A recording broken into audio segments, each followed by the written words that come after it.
gals, Nary here from Drake Wing Gaming. So if you know me on Twitter, the Gaming Dragon, today I'm coming back at you another Let's Play episode of Roads Yet Traveled. So y'all, without further ado, let's go ahead and jump right back into it, shall we? Alarm Chan, you are up, and let's go! Alright. With that, he turns and heads for the door. I can't see him anymore, but I can still hear him. Marek! Are you... okay? What's that supposed to mean, Doc?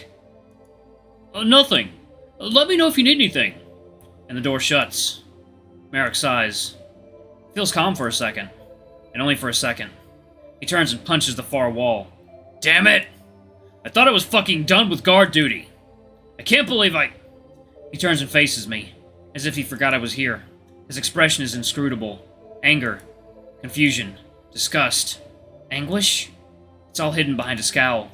I can't deal with you tonight. Ending the conversation before it could begin, he quickly hits an invisible button on his monitor. It flashes to life before my view is cut off. The wall is just a wall again. No fancy doors or giant window. Once again, I'm alone. In a white room, with nothing but my thoughts. For a second, the idea of apologizing pops into my head.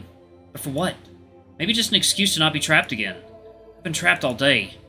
But only now does that reality creep back in, seeping in through the black shadows and the bone-white walls. The dread fact that I am indeed a prisoner. I have the scars to prove it.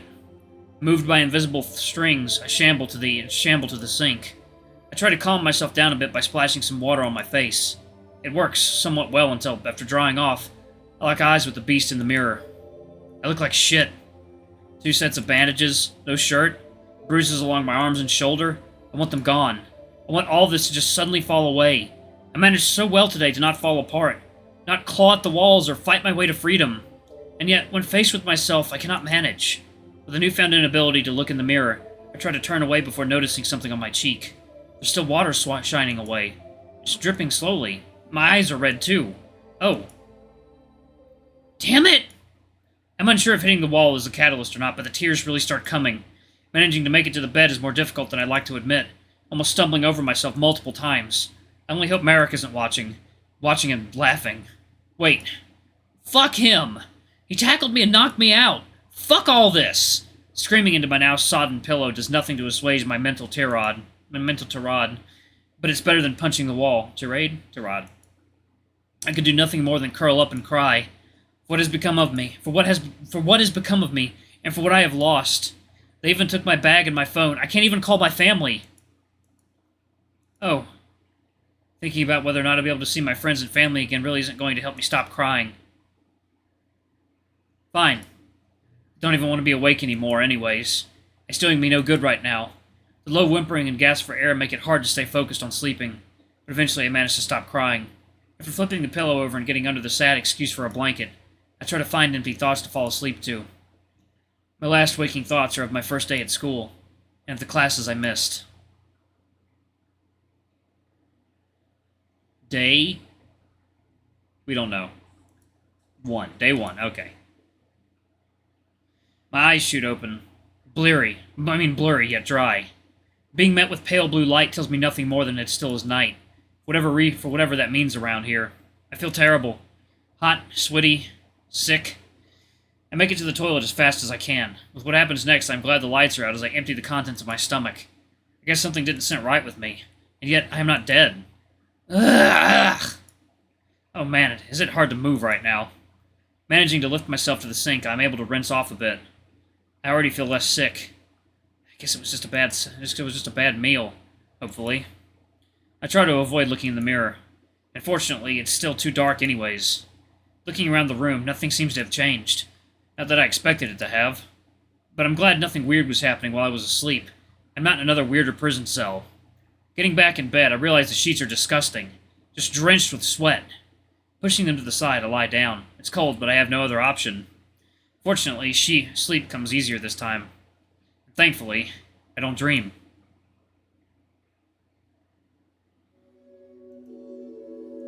One second, y'all. It is water time.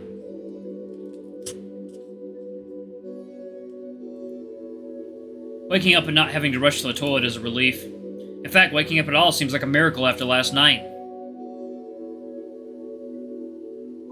No drenched sheets or feverish chills. Although the lights are still off, and I swear I've slept a good amount. An idea comes to me. No matter how silly, I have to try it. Computer. Lights on. Lights on, please? Nothing. Damn, totally worth a try, though. That would have made this whole thing so much more tolerable if I could mess with some sentient AI or something. Hey, who knows, maybe they do have one. I've only been here like a day or two. I still really wish I had a sense of what time it is. I could go bang on the wall, but I don't particularly want to wake up my warden. Deciding to loaf around, I simply walked the edges of my room, waking up further in the process. After about what feels like an eternity, the lights finally switch on, and I think I hear voices from the wall again. Being less motivated to eavesdrop this time, I just wait for what's coming to me. The door shoots open before the wall even changes, and a massive saint comes bounding towards me.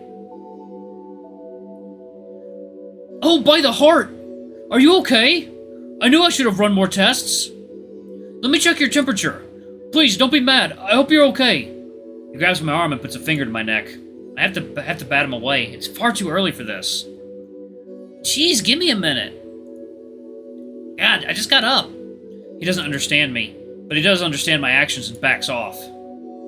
Oh, hello there. The wall finally comes down and I can see a groggy Marek standing there as well. I was just looking over the security footage and I saw what happened. I'm mortified. Are you okay? I'll try my best to make sure this never happens again. Please, don't die just yet. This is all a bit much before we even had a chance to fully wake up. I haven't even had any coffee yet. It's just been a bit hard to organize my thoughts, all things considered. Merowyn is clearly worried, so I pat his arm to draw his attention. Thank you, Merowyn, but I'm okay. I feel better already. While he can't understand me, I think he understands my tired yet reassuring expression. He raises his arms and awkwardly hovers them near me for a bit before coughing into a closed fist and standing up. Was he about to? No, I doubt it. After reviewing everything from yesterday, I brought you the simplest breakfast I could find. I'm sorry if it's not much, but I think we need to go slower. Much slower. After last night, I couldn't agree more. Marek just does some morning stretches. I guess he's in his own world right now. What goes on in here only concerns him insofar as I'm not. What goes on in here only concerns him insofar as I'm not A, dead, or B, out there. Although I might have almost died, I don't think the blame could have been put on him. Doc comes back with a single bowl this time. It looks similar to cream of wheat or oatmeal, maybe? Can't say I'm the biggest fan, but if Doc says this will be better, I trust him. This is the simplest breakfast I could find. It has 2 ingredients, grains and water. Like I said, basic, but after last night... This poor guy. I try to smile, as genuinely as I can force myself to hopefully reassure him. I think it works. And I cleared my schedule so I can stay here all day to make sure no other incidents occur. It sounds nice after last night. Alright, y'all. Water time. That sounds nice after last night. I don't know how much I want to be alone with my thoughts right now. But enough of that. I have to get some food inside me. I barely had anything for 2 days now. And most of it came back up. Taking my first bite, Doc watches on with bated breath. I'm sure ready to perform some kind of Heimlich maneuver if anything happens. Fortunately, instead of being met with a poisonous death, I'm just met with a disappointing flavor. It's basically just oatmeal. I finish the whole bowl as Doc watches even take some notes. He decides to take my vitals again now that I've fed my fill. Afterwards, he looks around a bit before looking at the ceiling. Huh. I rushed over so quickly I forgot to pick something up. It was going to be useful. You just stay right here. I have to go get this for today. Marek takes one look at me before pulling out his monitor. The window fades away and nothing but the wall is left. He's not in the mood to even feign a conversation today. Jackass. Fortunately, while waiting for Doc, nothing happens. So I can't imagine the porridge is giving me any troubles. It feels like almost an hour has passed and Merowyn still isn't back. How far away could that thing be? I hear footsteps. Oh, I guess that explains why. Guess he got caught up. Hello there, Rias. I've been told you do understand us, is that correct? I nod. Outstanding, truly. What a peculiar phenomenon. Some sort of one-way communication. Well, I should probably introduce myself, really, then. My name is Professor Sinnoh. Tyr Sinnoh. Head of Particle Physics, Advanced Robotics, etc., etc., etc. Here aboard the Icariad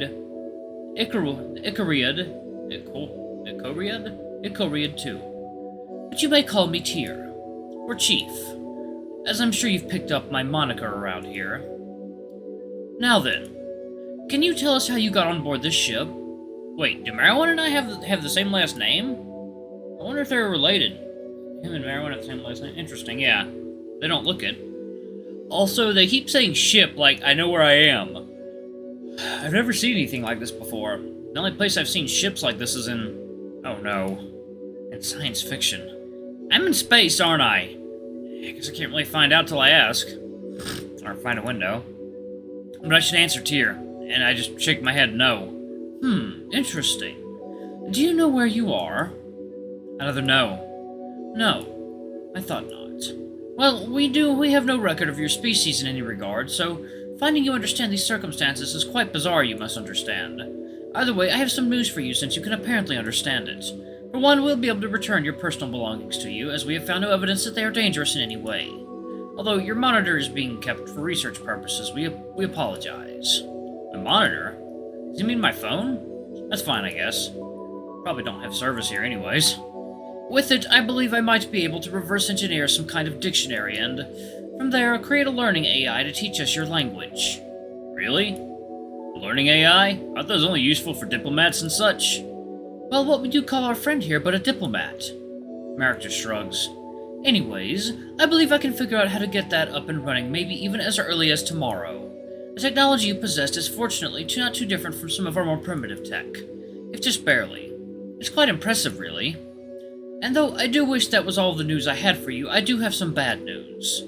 While we have tried to keep all of this under control, I have already been informed that there are rumors spreading about your presence here. What? I told everyone involved how important this is. Damn it! I'm not blaming you, Marek. No one is. I believe it was truly out of your control. Second, y'all, it is coffee time. Oh, yeah. Not like a good cup of joe and waking up next to your partner. Alright. I'm just warning our friend here. While they are safe for now, when they get out, things might become complicated. You might find yourself the center of attention from many prying eyes. It doesn't sound like something I want. At all. But I guess I'm okay as long as I'm in the cell. Ugh.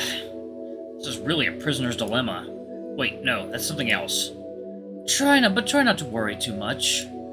You have my full support as well as the support of the captain herself. No way the captain cares about all this. Is this thing really worth her time? Of course she does, Marek. It's her ship. How do you think I knew about these rumors? She also told me to take charge of Rias' security personally, which is why I'm now officially assigning you as their permanent bodyguard. Until further notice. The room goes silent, if but for a moment. I can't laugh right now, it's gonna make me, hiccup. Haha! Good one, Chief. Marek, I'm serious. The safety of our guest here is paramount. Well, I mean, of course, but surely I don't have to do it, right? I mean, I'm the head of security and all. That's exactly why it has to be you. You have the highest clearance, and you're already informed on the situation, and you're the most qualified. The captain suggested you herself. No one moves once again. Dr. Seno? Yes, sir. Didn't I schedule Maintenance Director Tyrion to be here? Did you, sir? I haven't seen him. Hiding in the walls again, I bet. I'll go find him and send him down. Alright, I better be off. I've got mountains of data to sift through, and now this AI to work on. Never a dull moment, I suppose. It was lovely meeting you, Rias. I do hope we can actually hold a conversation soon. Goodbye, sir. Chief takes his leave, but Marek snaps out of it and follows. Wait! Chief, can we talk about this? I am a bit worried about the prospect of being swarmed by curious dogs, but for now, at least, I am okay.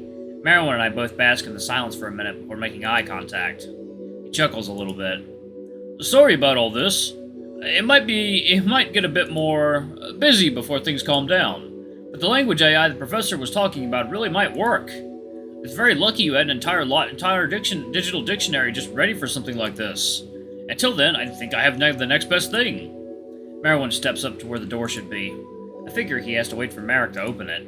But surprisingly, it just opens and he walks in. I guess it was automatic this whole time? Seems like a bad safety measure if so. He's holding something a bit secretly behind his back. He seems awfully excited to share it with me.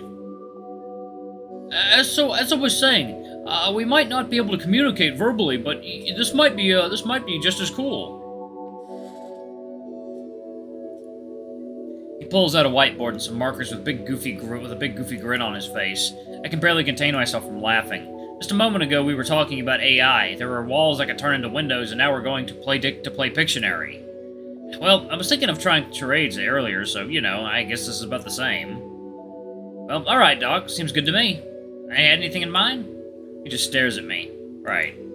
I gesture to him that he should take the lead. Oh, right. Well, let's see. How about math? That seems like a good universal language. Can you write out for me some basic examples to try to communicate them to me? Math? Really? I'm who knows where in jail and have to explain Arabic numerals to a giant dog? I became an English major to escape this. Alright, y'all, I'm gonna go ahead and pause it right there. Thank y'all so much for watching. Don't forget to like, comment, subscribe, ring that notification bell. Leave a super thanks or a tip if you can, it always helps. Until the next video, I love you all. I'll see you next time. Bye-bye!